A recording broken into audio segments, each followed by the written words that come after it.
NBA 2년차를 맞이한 21살의 외계인 빅터 웬반야마는 시즌 초반부터 압도적인 퍼포먼스로 올해 수비수 레이스를 독주했습니다. 하지만 2월 중순 신부 정맥 혈전증으로 시즌 아웃되면서 디포의 배당이 요동치기 시작합니다. 자렌 잭슨 주니어, 에번 모블리, 그리고 스틸왕 다이슨 다니엘스 등 강력한 차기 후보들이 세력을 형성했습니다. 그러나 시즌 종료까지 한 달도 채 남지 않은 시점에 갑자기 35살의 어느 베테랑 빅맨이 이 레이스의 명함을 내밀었습니다. 골든스테이트 워리어스의 드레이먼드 그린이었습니다. 그린의 디포의 이야기가 본격적으로 나오기 시작한 건 3월 18일 밀워키 전부터였습니다.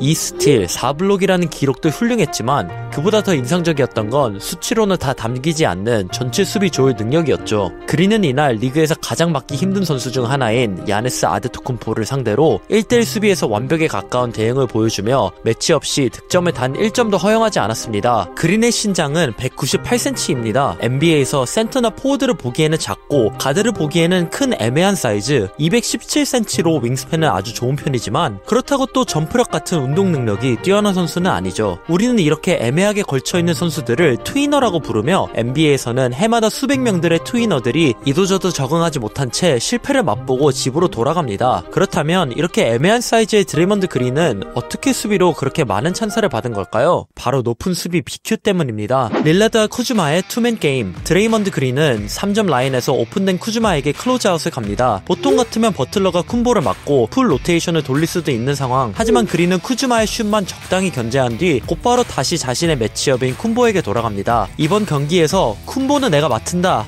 라는 확실한 의지 그리고 책임감이 느껴지는 선택이죠. 그리고 이어지는 또 다른 투맨 액션. 쿠즈마가 롤 하려는 타이밍에 맞춰 그린은 정확하게 로테이션 수비를 들어가며 턴오버를 유도해냅니다. 언뜻 보면 기본적인 수비처럼 보일 수도 있지만 실제로는 굉장히 정교한 거리 조절과 타이밍 조절이 들어간 장면입니다. 이 장면의 핵심은 바로 그 거리 조절입니다. 내 매치업과 롤러 사이의 미세한 간격을 유지하면서 언제까지 붙어 있어야 하고 언제 끊고 도와야 하는지 그 판단을 실시간으로 해내야 하죠. 그린은 그 간격을 본능적으로 계산하고 가장 정확한 타이밍에 개입해 상대의 선택지를 차단해버립니다. 조금 더 구체적으로 말하자면 그린은 공격수와 각도 싸움을 정확하게 할 줄 아는 선수입니다. 1대1 상황에서 수비 각도를 파악해 파울 없이도 공격수를 막아낼 수 있는 선수죠. 단순히 머리로만 아는 것이 아니라 그 높은 BQ를 실제로 구현할 수 있는 신체 조건까지 갖추고 있기 때문에 가능한 일입니다. 몸을 이용해 밀고 들어오며 공격 각도를 만들어내는 선수들을 상대로 도움 수비 없이도 몸으로 버티다가 마지막 순간에 손을 올리고 정확하게 수직으로 뛰는 버티컬 수비를 통해 파울 없이 마무리하는 모습은 정말 영리하다고밖에 표현할 수 없습니다. 릴라드와 야니스의 투맨 게임, 골든스테이트는 사이드 피켄롤 상황에서 볼 핸들러를 사이드라인으로 몰아내는 아이스 디펜스를 선택합니다. 이 수비가 올바르게 작동하려면 릴라드가 스크린을 사용하지 못하게 무디가 제대로 막아줘야 했죠. 하지만 무디는 아이스 수비를 완벽하게 수행하지 못했고 그린은 애매한 위치에 놓이게 됩니다. 릴라드가 스크린을 타고 들어가자 급하게 클로즈아웃을 시도해야 했던 그린, 릴라드가 그린의 움직임을 읽고 곧바로 쿤보에게 포켓 패스를 넘깁니다. 당연히 그린은 역동작에 걸릴 수밖에 없죠. 아마 대부분의 선수들은 이 상황에서 쉬운 득점이나 파울을 내줬을 겁니다. 하지만 이 장면의 수비수는 드레이먼드 그린이었습니다. 완전히 불리한 위치, 역동작에 걸린 상황임에도 불구하고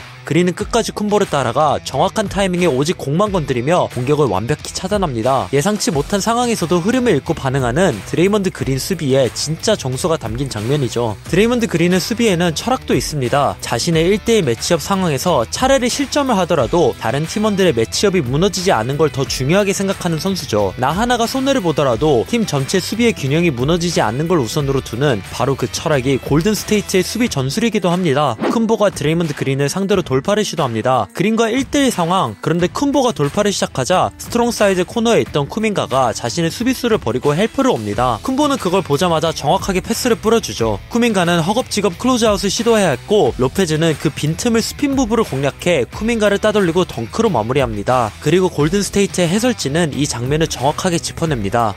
You held off the strong side. You probably don't need to do. That's what I'm talking about. The overhelp. That's the weak side guy coming over. Now you kind of have an awkward closeout. A big man's able to get to the basket on you, where you should be able to move your feet and stay in front of him. Yeah, Steve's going to use a timeout. Talk about exactly what Coletta just mentioned.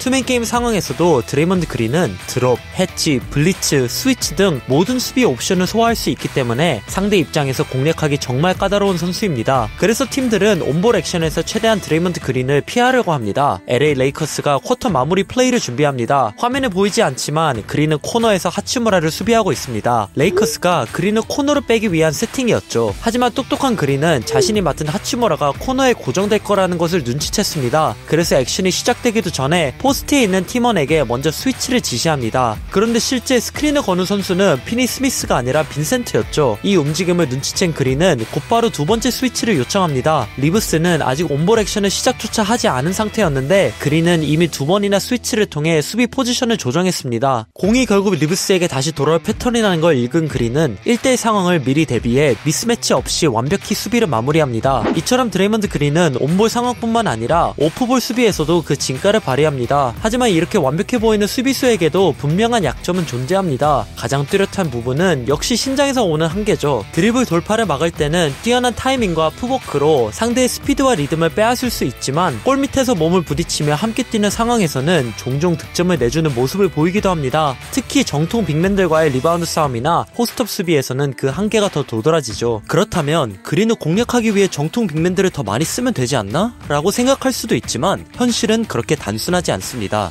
골든스테이트처럼 빠른 템포로 움직이고 빅맨 미스매치를 집요하게 공략할 수 있는 팀을 상대로는 정통 빅맨들이 코트에 잠시도 서 있기 어렵죠. 결국 그린을 카운터하려다가 자신들이 시스템에서 밀리는 셈입니다.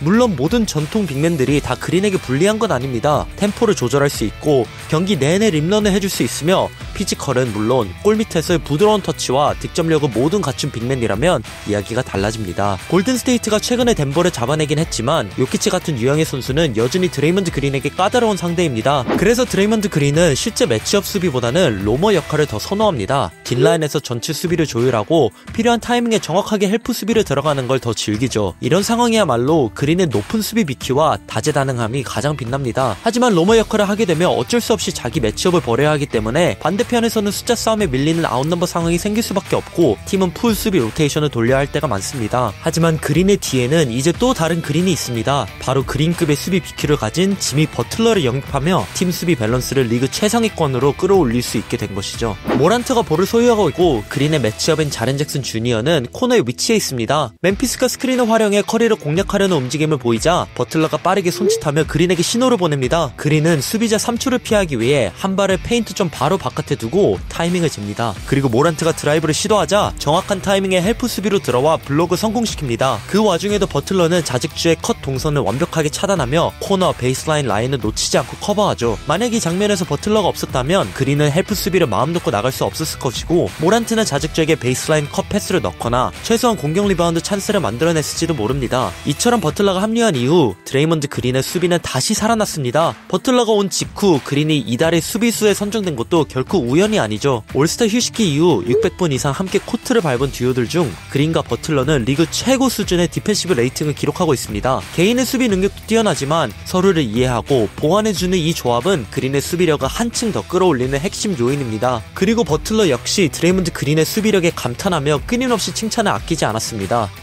Hell yeah. I think you gotta respect the hell out of what he does. And it's so hard to do. To shoot the ball, I don't know, 4 times maybe, if that. And then just lock in on defense every single possession down and get mad when anybody scores, not just a guy that he's guarding. He is a Hall of Famer for a reason. I just respect what he brings to this squad, what he brings to this locker room, and how he affects winning in every single way. And when it's his night to score, he scores. 이렇게 그린은 팀원들에게 매일 극찬을 받고 우승을 노리는 팀에 꼭 필요한 선수라는 평가를 받지만 사실 스탯만 놓고 보면 그렇게 뛰어나진 않습니다. 1.5 스틸, 1.0 블럭, 과연 이런 수치로 올해의 수비수를 받을 자격이 있을까요? 그래서 우리는 농구에서 이 수비라는 영역이 얼마나 측정하기 어려운 영역인지 알 필요가 있습니다. 수비력을 보여줄 수 있는 스탯은 매우 제한적이고 그마저도 전체적인 이야기, 그 선수가 수비에서 어떤 영향을 주는 주는가를 완전히 설명하지 못하죠. 예를 들어 스틸을 많이 기록하는 선수가 있다 해도 단순히 패싱 레인만 노리다가 팀의 수비 포지션을 무너뜨리는 경우도 있습니다. 겉으로는 화려해 보이지만 오히려 팀 수비에 마이너스가 되는 네거티브 디펜더인 거죠. 수비는 정말 측정하기 애매한 영역입니다. 바로 그렇기 때문에 올해의 수비수는 결국 서사와 PR, 즉 이야기가 큰 영향을 미치곤 하죠. 그리고 그런 면에서 드레이먼드 그린은 NBA에서 가장 뛰어난 PR 능력자 중 한 명입니다. 자신이 팀 수비에 미치는 영향을 말과 행동, 인터뷰, 미디어 활용을 통해 누구보다 잘 전달하는 선수니까요. I think if you look at the last, call it 10 years of basketball, we've been right at the center of basketball over the last 10 years, having an extreme amount of success. And I think I've been at a pretty high level defensively over the course of those 10 years. To only have one, I think a couple of mine are sitting in a couple other people's trophy case. What I bring to the defensive side of the ball, I don't think you can find anyone else in the NBA that does that. 현실적으로 투표권을 가진 스포츠 기자나 관계자들이 모든 선수의 82경기를 일일이 꼼꼼히 볼 수는 없습니다. 결국 제한적인 정보 속에서 보이는 스탯, 하이라이트, 내러티브를 통해 수상 투표가 이뤄지는 구조인 거죠. 이런 현실을 누구보다 잘 아는 드레이먼드 그린은 경기 후 프레스 컨퍼런스에서 이런 말을 남깁니다. If you don't watch the game, you can miss it. And I think if you just go look at the stats, it don't always tell the story. It ain't all about the blocks. It's not all about the steals. What are you covering? And I think, like myself, they cover for everybody. You know, sometimes you can get a lot of steals and there's guys covering for you. Because you're getting a lot of steals, you're probably taking a lot of risks. We cover for people. You got some people that has a vote on the East Coast that probably see us play 4 times a year. And if you look at the stats, you're gonna be like, oh, Draymond averaged 1 steal and a block. Those numbers don't jump off the page at you. But you go watch me play. And then you go ask the opposing coach, what did I do to their offense? It's a different story. 그리고 이렇게 모든 투표권자들을 광역 도발한 인터뷰 이후 관계자들은 골든스테이트와 드레이먼드 그린을 주목하기 시작합니다. 아니, 그럴 수밖에 없습니다. 1년에 4번밖에 안 본다고? 그래, 실제로 한번 볼게. 네가 얼마나 잘하는데? 그리고 그린은 그럴 때마다 자신을 증명했죠.